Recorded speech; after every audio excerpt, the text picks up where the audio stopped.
One more thing I want to mention.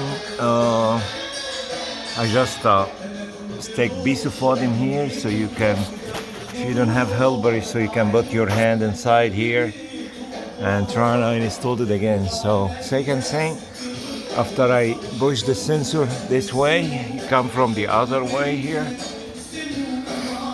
and then now it's easy to put the hose. I did put the hose from this way.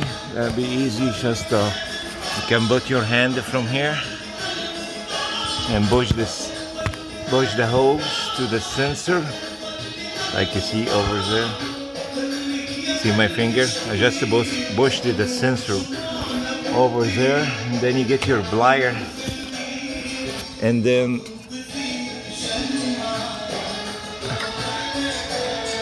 you put the clip back. If you have longer one, that'd be easier for you. And then you're gonna push it up, push the hose, and install everything back. Thanks for watching.